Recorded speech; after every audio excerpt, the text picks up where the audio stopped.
네, 일본은 긴급사태 조치가 전면 해제된 지 2달이 다 돼가는데요. 코로나 확산은 진정세를 유지하고 있습니다. 단계적 일상 회복에 박차를 가하는 가운데 늦가을 일본의 관광지 곳곳은 나들이 객들로 북적이는 모습입니다. 도쿄에서 박병효 리포터입니다. 도쿄 도심에서 차로 약 1시간 거리에 있는 쇼와 기념공원입니다.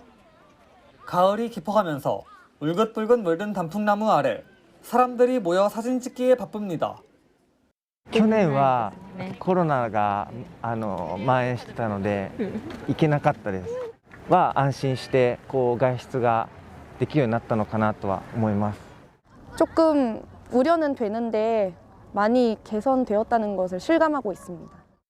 일본에선 지난 9월 코로나19 신규 확진자 수가 급감하면서 음식점 영업 등에 제한을 두는 긴급사태 조치가 전면 해제됐습니다. 그 뒤에도 코로나 신규 확진 규모는 계속 감소세를 보이고 있습니다.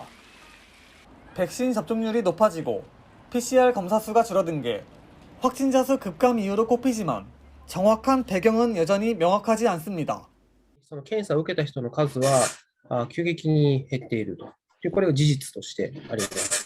で、もちろんその中の陽性率というのも、最も高い時に26から28%ぐらいの PCR 検査の陽性の方がいたんですが、今はもう、一番少ない日だと 0% の日。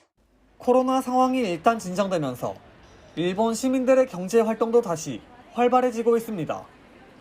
지난 코로나 확산 요인으로 지목됐던 국내 여행 장려 프로그램 고투 트래블 캠페인도 이르면 내년 초 재개될 전망입니다.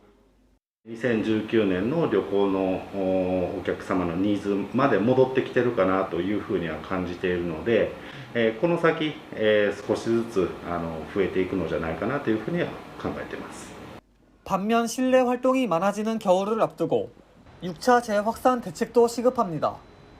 일본 정부는 코로나 병상을 올 여름보다 30% 이상 늘려 약 3만 7천 명이 입원할 수 있도록 한다는 계획입니다. 또 앞으로 병상 점유율이 50%를 넘을 경우 지난 코로나 확산 때처럼 긴급사태 조치를 다시 내리겠다는 입장입니다.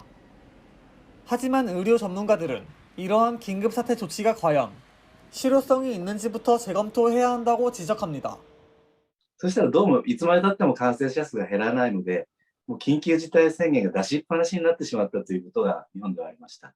日本の緊急事態宣言の対策が本当にコロナの対策になっているのかどうかっていう、やっぱり医学的な科学的な検証も必要だと思いますね.